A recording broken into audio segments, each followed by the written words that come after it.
and you just search Syria, what you will see is heartbreaking. Numerous reports are starting to claim that the Syrian regime is beginning to realize that they have done a dire mistake. It's hard to breathe, but that's alright. Hello everybody, it's your boy again, Shady, one and only, and today guys, you're welcome back to my channel. Today's video guys is going to be real and raw. We'll be talking about Syria. Have you seen the situation in Syria? It is very horrific. I've seen quite a lot of the videos. If you go on Twitter and you just search Syria, what you will see is heartbreaking. Absolutely heartbreaking. You see here, breaking, the bodies of Christians and Druze are lying in the streets of Shady, Syria. The silence from the world is morally reprehensible. I can't really show it. Heartbreaking. This entire Syrian Christian family of 20 was murdered by jihadists in Shady. Druze and Christians in Syria are being slaughtered, raped, tortured, beheaded. Where are the eyes of the world? Here, heartbreaking. Father Tony Boutros, representative of the Greek Catholic Church in Shady, Syria, makes an appeal to the international community to save Christians, Druze from an Islamic genocide. We Christians and Druze are one. Look at the massacre they are committing against us. We need protection to continue living in the land we have peacefully lived together for hundreds of years. To be honest, it is disheartening. طفل عمره شهرين قتلوه هو وبيو وامه وعمه ومرت عمه للزلمه قتلوهم كلهم ما خلوا حدا فيهم من المجامر ذبحونا قتلوا كل الاهل المجامر حرقوا لنا بيوتنا ما خلوا بيت الا ما حرقوه.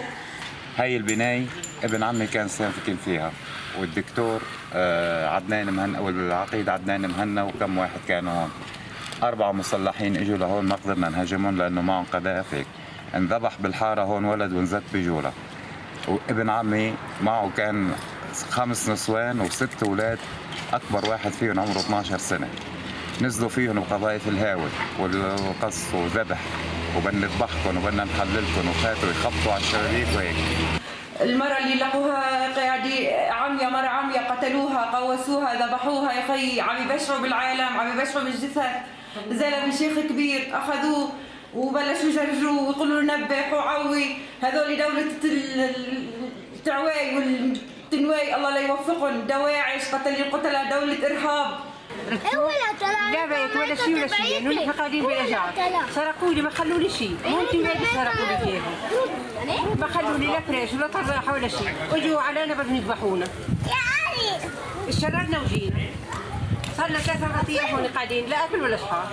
يا عمي والله ليكوا ما خلوا لنا شيء نهبونا وذبحونا بيجيبوا الموس بيذبحونا الانسان من رقبته من ورا مش من قدام من ورا. الطفل عم يغلي طنجره مي سخنه بدب الطفل بالمي السخنه.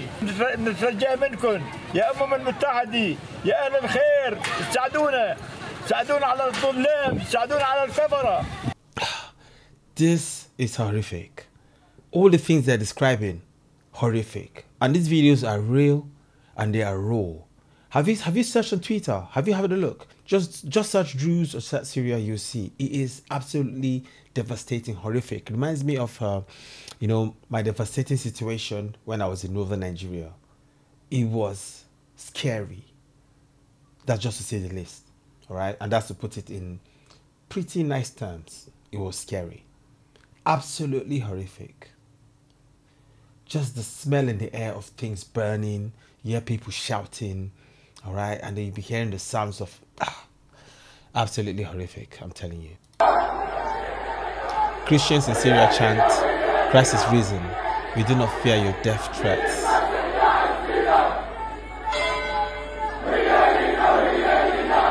Now, what's going through my mind is all those activists that have been really active for months, like, where are they? Why are they not calling this out? Where is Greta? Greta from climate to humanitarian, where is she? These are things that need to be seen, things that need to be heard. These are people that need help. The thing that I've learned is that, as Lauryn Hill put it, the road to hell is paved with good intentions. Everybody, every army, every military believe they have good intentions. Like the Nazi Germany, when they were carrying out the Holocaust, they believed they were doing it for the good of the German people. When it comes to wars, every country believes that they're waging war for the good of their country. When it comes to colonization, the colonialists, the colonial masters, believe strongly that what they're doing was for the greater good. But the question is, at what expense? Does the end justify the means? How many people have to suffer?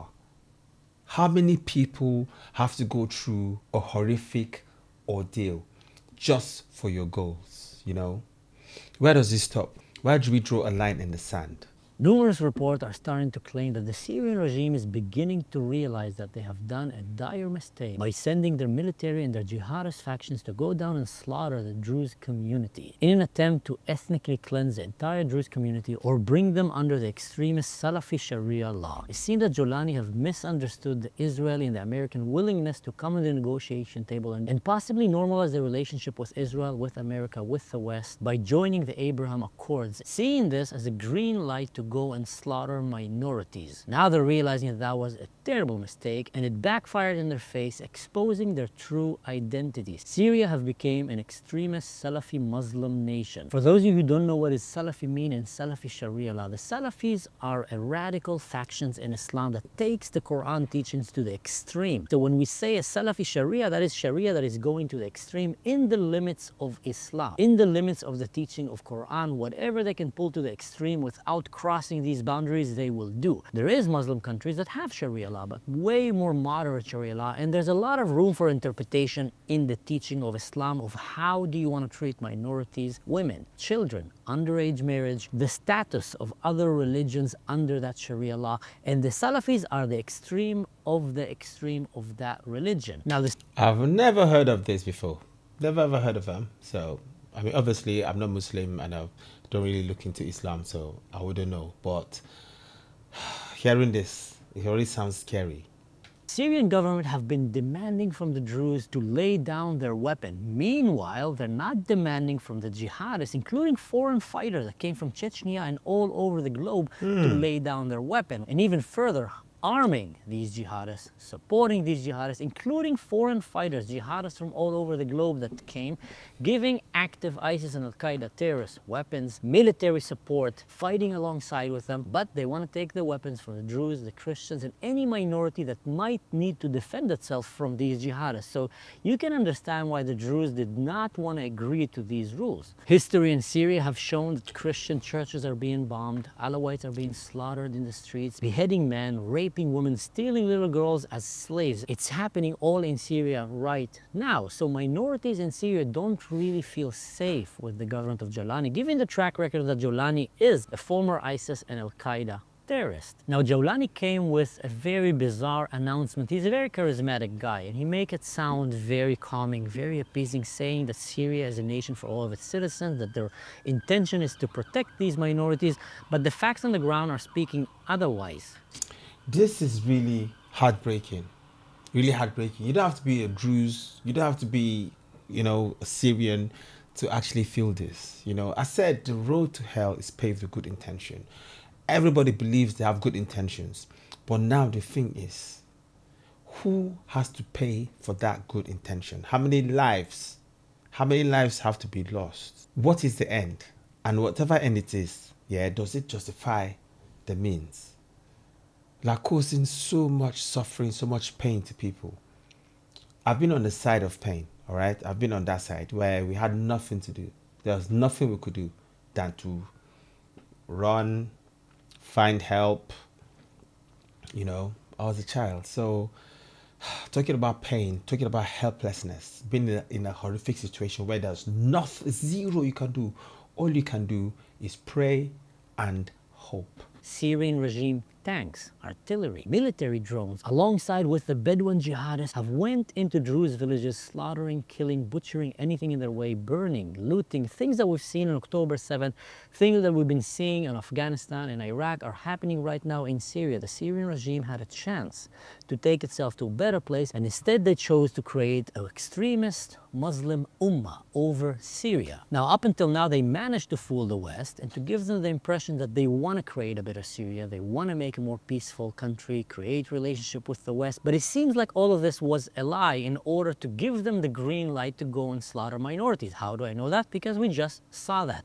They interpreted the willingness of America to negotiate with them, the willingness of Israel to come to the negotiation table and maybe have one day peace with Israel as a green light to go and exterminate the Druze and the Christians in that mountain, hence exposing the original plan of ethnically cleansing all of Syria. Israel came and said, not gonna happen. Jawlani came and said, It's gonna happen. Israel went and started bombing tanks and military equipment in Syria, including the Pentagon of Syria and Damascus. Jawlani the coward ran away to Turkey to hide with his friends and sent an indirect message to Jawlani that he is next if he doesn't stop killing minorities in Syria. Jawlani the coward ran away to Turkey to hide with his buddies. And soon enough, a declaration for a ceasefire came. Stop, we're gonna stop massacring minorities. Please don't kill Jawlani. And lay waste the Syrian jihadist army with the proxies of all of his jihadists that came from all around the world. Because Israel can do that pretty easily. Let's be honest about that. They're fighting like idiots. A ceasefire that did not last a day. Broken again right now as we're speaking. Twice already the ceasefire was broken by the Muslim jihadists and the government army as they kept going slaughtering innocent Christians and Druze in the mountain of Sweda. And what might be baffling you the most is why is America and Europe still supporting the Jawlani regime? Why are they still trying to tell you that he's a good guy just because he's looking like a hipster now? Sorry guys, someone who was in ISIS and one day trim his beard and put a blazer does not make him a hipster, does not make him a good guy. He have clear intentions of eradicating, ethnically cleansing minorities in Syria as we're speaking. How do I know? Because we're seeing it live happening. They're beheading them, they're killing them, they're kidnapping their women and daughter, they're burning them alive, they're chanting Allahu Akbar as they're doing that. They're coming in saying, the army sent us to do it, the government sent us to do it. They're literally admitting it. It's all over the media, but this might be coming as a surprise for many of you because you probably didn't hear it on your mainstream media. So why is mainstream media hiding from you again? What is happening in the Middle East? And I tell you even what, rumors are trying to surface that Israel is waiting to go and just send these bastards to hell. But America keeps telling them, hold on, we're waiting for a ceasefire. Let me tell you something, by the time we might get the third ceasefire that's going to be broken right after it, there will probably not be left a single Druze or Christians in that mountain. They will be exterminated. Could it be that the radical Muslim world is again lying to the West and telling, no, we want peace, while going and killing, exterminating, just seeing that it works? After all, they've seen that this works. It worked in the past, it's working now. It worked with Hamas, it worked with Palestine, it worked with Fatah, it worked with Hezbollah, it worked with Iran.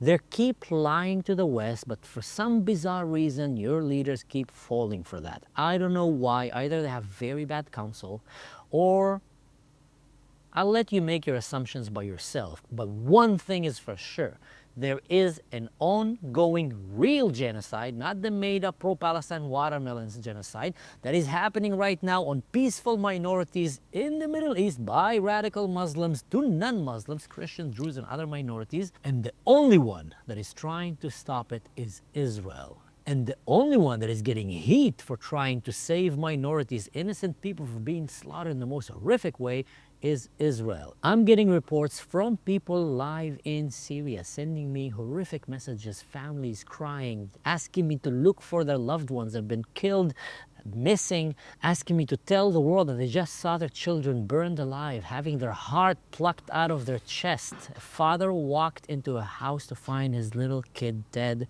and his heart plucked out of his chest by these jihadists, asking me to... The Middle East is not for beginners. How can the Middle East be so brutal? Now really, the Middle East is just so brutal. I don't get it. Really. I don't get it. Send that message to you so you can spread it with the world. This is very, very important. This might be the most important video I've done so far. Please help share that. Please help stop a real, actual genocide that is happening right now in the Middle East by the bad guys on the good guys, but the media is trying to make it look like the good guys are the bad guys are the good guys. They're literally saying that the Druze have committed acts of terrorism and the government have sent their tanks and their soldiers to go and defend the innocent Muslims because the Druze are trying to exterminate, to genocide the Muslims in Syria. How ridiculous and pathetic this can be. The Druze are a minority in Syria. And if they're trying to genocide the Muslims, then how come all the tanks and drones and military equipment and jihadists and foreign jihadist fighters from Chechnya are all flocking into the mountain of the Druze, killing them in their homes, burning them alive in their houses, if they're the one trying to genocide the ones that are actually doing that to them?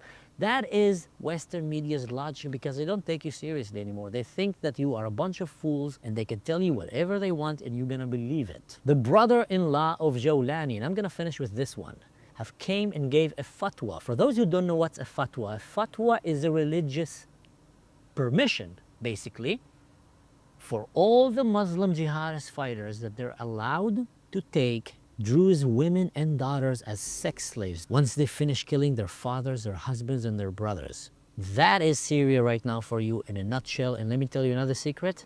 It's not a minority in Syria. It's a majority of the Syrians. And there is peaceful Syrians. They talk to me as well. Most of them are ex-Muslims, just don't dare saying it because they will be killed under the Salafi Sharia law, the extremist Sharia law that is in Syria. But they're afraid to speak because they will be next if they speak. If you care about the Middle East, if you care about Syria, if you care about the peaceful, loving, kind human beings in that region, speak now. Hold your governments accountable. Hold Western media accountable for the damage that they're doing all around the globe. My name is Mansu and this is my podcast, and please help us share this with the world. Do not let this happen under your nose. Wow. So the question is, what did they really want then? Like, because at the end of the day, there's always a reason for things like this, for massacres, for wars, to attack people, to invade. There's always an underlying reason. There's always something that the perpetrators want. What do they want? You can't just be to go in and just wipe out people, to just, genocide all of them. There must be a reason, right? I'm hoping there's a reason. But whatever the reason is, what is happening there is horrific. It is sad. It is disheartening, completely heartbreaking. Like, I just can't understand how humans do these things to humans instead of seeking peace first. Because I can't see what else this is, pure evil. Honestly, this is very heartbreaking. And the Western world needs to do something to broker peace, needs to do something to sort this issue out. I've heard of extremism, I've heard of suicide bombers going around and doing things, but the way people are being decapitated, the videos I watched on Twitter, I saw loads of dead bodies on the floor. Like, I saw video upon video upon video upon video. I was looking like, this can't be real, thinking this cannot be real. But after listening to the account of all these people and listening to Mansour speak, it breaks my heart. And I pray that we as humans come together to sort this out. All the activists that are out there, constantly marching, this is a goal. This is something that you can march for. For once, let all humanity come together and be humans. It's been your boy, guys. I'm going to catch you next video. Love and peace.